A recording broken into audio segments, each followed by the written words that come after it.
ঘূর্ণিঝড় রেমালের প্রভাব পড়তে শুরু করেছে এরই মধ্যে উপকূলীয় এলাকায়। আবহাওয়ার সবশেষ খবর জানাতে সাতক্ষীরা থেকে যুক্ত হচ্ছেন সহকর্মী এম বেলাল হোসাইন।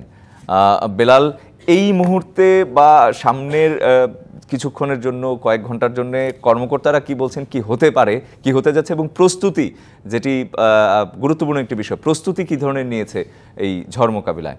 রঞ্জন, আপনাকে ধন্যবাদ। আসলে যেমনটি আপনি বলছিলেন যে ঘূর্ণিঝড় রেমালের কিন্তু ব্যাপক ক্ষতি করতে পারে সাতক্ষীরার উপকূলীয় অঞ্চল।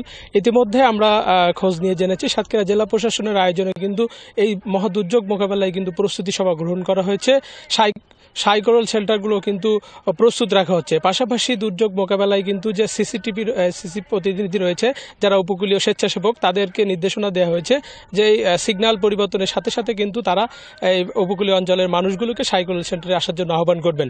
এছাড়া আমরা আবহাওয়া অফিসের সাথে কথা বলেছি। আবহাওয়া অফিস কিন্তু জানিয়েছে এখন পর্যন্ত সাতক্ষীরার উপকূলীয় অঞ্চলে ৩ নম্বর সতর্কতা সংকেত জারি করা রয়েছে।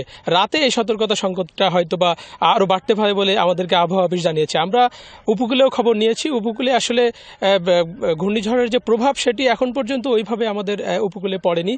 তবে যেটি সমস্যাটা হচ্ছে সেটি হচ্ছে আবহাওয়া গুমোট মতো অবস্থায় রয়েছে।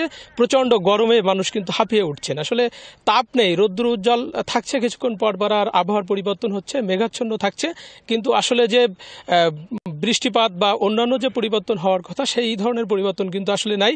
তবে যেটা হয়েছে সেটি হচ্ছে যে এই দুপুরের দিকে আমরা যতটুকু জেনেছি, উপকূল এবং সাতক্ষীরা শহরের কয়েকটি জায়গায় কিন্তু বিচ্ছিন্নভাবে গুড়ি গুড়ি বৃষ্টিপাত হয়েছে বলে আমরা জেনেছি। তবে সেই বৃষ্টির পরপরই কিন্তু আবার যে প্রচণ্ড তাপ এবং গরম, সেই দুটি কিন্তু আসলে খুবই মানুষের জন্য খুবই কষ্টসাধ্য হয়ে উঠেছে। তো রঞ্জন, এই ছিল সাতক্ষীরা থেকে আবহাওয়ার সর্বশেষ পরিস্থিতি। বেলাল, আপনাকে ধন্যবাদ। নিশ্চয়ই পরবর্তীতে আপনার কাছ থেকে আরও তথ্য আমি জেনে নেব। নগদে ৫০০ টাকা বা তার বেশি পেমেন্টে পেতে পারেন ঢাকায় জমিসহ ২০ কোটি টাকার পুরস্কার।